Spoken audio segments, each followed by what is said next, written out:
Hello friends, आज मैं बात करने जा रही हूँ नेटफ्लिक्स पर हिंदी और इंग्लिश में रिलीज हुई कर्स्ड वेब सीरीज की। ये एक अमेरिकन फैंटेसी ड्रामा सीरीज है जिसको टॉम विलर और फ्रैंक मिलर ने मिलकर बनाया है। कैथरीन लैंगफोर्ड ने निम्वे की भूमिका निभाई है और ये पूरी सीरीज इन्हीं पर ही केंद्रित है। इनको सीरीज में एक फे के रूप में दिखाया गया है। फे यानी कि परी या फिर जिनके पास जादुई शक्तियां होती हैं। इस सीरीज में फे प्रजाति के एक गांव को दिखाया गया है जिसमें रेड पैलेडिन प्रजाति के लोग हमला कर देते हैं। रेड पैलेडिन यानी कुछ लीडर टाइप लोग। हमले का पर्पस सारी विचर प्रजाति को जान से खत्म कर देना होता है। ऐसा करने में वो सफल तो हो जाते हैं, लेकिन सिर्फ निम्वे वहां से भाग निकलती है और इसी दौरान निम्वे की मां निम्वे को एक तलवार देती है जिसे उसे मर्लिन तक पहुंचाना होता है।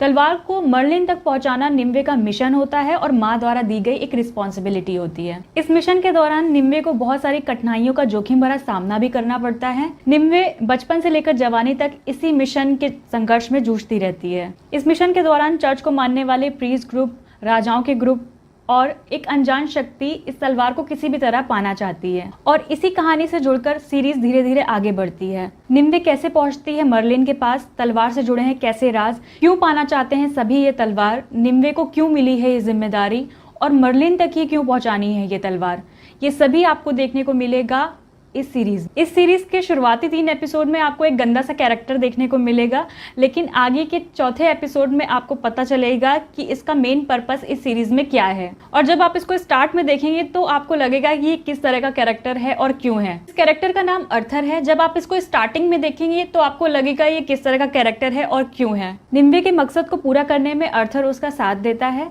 अर्थर के साथ देने के पीछे का पर्पस उससे जुड़ा पास्ट है। खैर, अब बात करते हैं कि इस सीरीज में अच्छा क्या है और बुरा क्या है। बुरा कहने के लिए मेरे पास इस सीरीज के लिए लाइंस की कमी नहीं है, लेकिन चलिए मोटी मोटी बात कर लेते हैं। चलिए शुरुआत करते हैं इस सीरीज की एक अच्छी चीज से, जो है मर्लिन का कैरेक्टर। मर्लिन इस सीरीज में अपने बेतुके और रूड बिहेवियर के साथ इंटरेस्टिंग बने रहे। मुझे ये कैरेक्टर पसंद आया। इस सीरीज में कुछ सीन ऐसे हैं जिसकी कोई एक्सप्लेनेशन नहीं है, मतलब मीनिंगलेस है, लेकिन शायद वो सीन आपको देखने में अच्छे लगे। जो लोग जल्दी इरिटेट हो जाते हैं उनका ये सीरीज कहीं कहीं बहुत अच्छे से साथ निभाएगी। वन टाइम वॉच है, वो भी टाइम पास के साथ। अगर खूबसूरत पिक्चराइजेशन और फैंटेसी वर्ड से आंखें सेकना चाहते हैं तो ये सीरीज आपको बोर नहीं करेगी, लेकिन फिर भी ये सीरीज मजेदार नहीं है। म्यूजिक ठीक ठाक है। स्टोरी वाइज सीरीज कुछ खास नहीं है, ऐसा लगेगा कि पहले देख चुके हैं। कुछ मेन कैरेक्टर की वजह से आप इस सीरीज से आसानी से जुड़े रह सकेंगे। कैरेक्टर्स बहुत अच्छे हैं जो कि इस सीरीज का प्लस पॉइंट है, लेकिन प्लस पॉइंट भी तभी तक काम करेगा जब तक आपको मेकअप और कॉस्ट्यूम के मजे लेने हों, या अगर आपको स्टोरी वाइज कैरेक्टर से जुड़ना है तो आपको इन कैरेक्टर्स को माइनस में रखना होगा। कंफ्यूजिंग डायरेक्शन, यानी बच्चों के लिए है या बड़ों के लिए है। फैंटेसी वर्ड को ध्यान में रखते हुए मुझे लगता है ये सीरीज बच्चों के लिए है, लेकिन फिर न्यूडिटी क्यों डाली। ये सीरीज हम फैमिली के साथ नहीं देख सकते। मेरे हिसाब से सबसे बड़ा ड्रॉबैक निम्वे खुद है।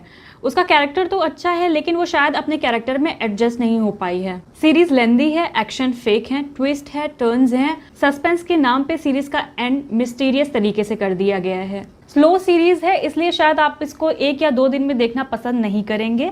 पर डे के हिसाब से आप 1 एपिसोड देख सकते हैं टाइम पास के लिए। लास्ट एपिसोड के लास्ट 20 मिनट्स बहुत अच्छे हैं। इसकी IMDb रेटिंग है 5.5। तो फ्रेंड्स, ये था मेरा अपना पर्सनल रिव्यू अबाउट कर्स्ड।